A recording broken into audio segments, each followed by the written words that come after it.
To the point programme में आपका स्वागत है। आज का विषय है सुर्खियों में न्यू अम्ब्रेला एंटिटी। सबसे पहले देखते हैं यह चर्चा में क्यों है। हाल ही में आरबीआई ने न्यू अम्ब्रेला एंटिटी की स्थापना के लिए फ्रेमवर्क जारी किया। आरबीआई ने 10 फरवरी को एनयूई की स्थापना के लिए पब्लिक कमेंट और फीडबैक के लिए ड्राफ्ट फ्रेमवर्क जारी किया था। इस ड्राफ्ट पर प्राप्त किए गए फीडबैक और पब्लिक कमेंट्स पर विचार करने के बाद अब यह फ्रेमवर्क जारी किया गया है। आइए अब न्यू अम्ब्रेला एंटिटी के बारे में जानते हैं। देश में रिटेल पेमेंट्स को मजबूत करने के लिए एक अखिल भारतीय अम्ब्रेला एंटिटी यानी अखिल भारतीय अम्ब्रेला इकाई की स्थापना की जानी है। यह इकाई कंपनी अधिनियम 2013 के तहत एक कंपनी होगी जो अपने निर्णय के अनुसार लाभकारी या गैर लाभकारी कंपनी हो सकती है। यह इकाई payment and settlement systems act 2007 के तहत आरबीआई द्वारा प्राधिकृत होगी। इसकी न्यूनतम पेड अप कैपिटल 500 करोड़ रुपए होना चाहिए। इस इकाई में किसी एक सिंगल प्रमोटर या प्रमोटर ग्रुप का 40% से अधिक निवेश नहीं होना चाहिए। अम्ब्रेला एंटिटी की पेड अप कैपिटल में 25% से ज़्यादा हिस्सेदारी वाली एंटिटी को प्रमोटर माना जाएगा। एनयूई की स्थापना के लिए आवेदन दाखिल करने के समय प्रमोटर के पास न्यूनतम 50 करोड़ रुपए होने चाहिए।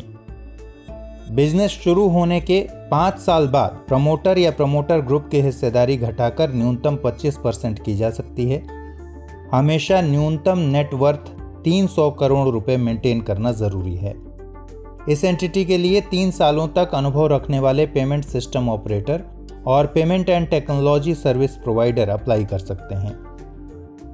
एनयूई को कॉरपोरेट गवर्नेंस के मानकों का पालन करना जरूरी होगा। आरबीआई एंटिटी के बोर्ड में एक सदस्य को नामित कर सकती है और साथ ही इसके पास बोर्ड के डायरेक्टर की नियुक्ति के मंजूरी का भी अधिकार होगा। अब आइए एनयूई के कार्य देखते हैं।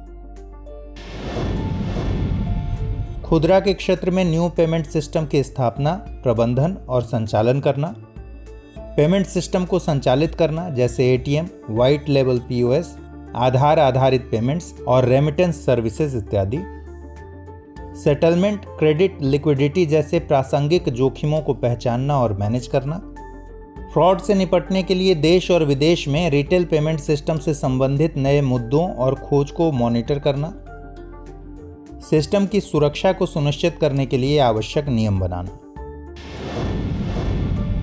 कुछ अन्य महत्वपूर्ण बातें देखते हैं। एनयूई की स्थापना का मुख्य उद्देश्य एनपीसीआई यानी national payment corporation of India के प्रभुत्व को कम करना है। एनपीसीआई वर्तमान में यूपीआई, भीम, एईपीएस यानी आधार इनेबल्ड पेमेंट सिस्टम जैसे कई प्लेटफॉर्म चलाता है। इसकी स्थापना 2008 में की गई थी। एनपीसीआई एक गैर लाभकारी कंपनी है। आइए अब अभ्यास प्रश्न देखते हैं। निम्नलिखित में से कौन सा कथन असत्य है? एनयूई अपने निर्णय के अनुसार लाभकारी या गैर लाभकारी कंपनी हो सकती है। एनपीसीआई एक गैर लाभकारी कंपनी है। एनयूई का न्यूनतम पेड अप कैपिटल 500 करोड़ रुपए होना चाहिए।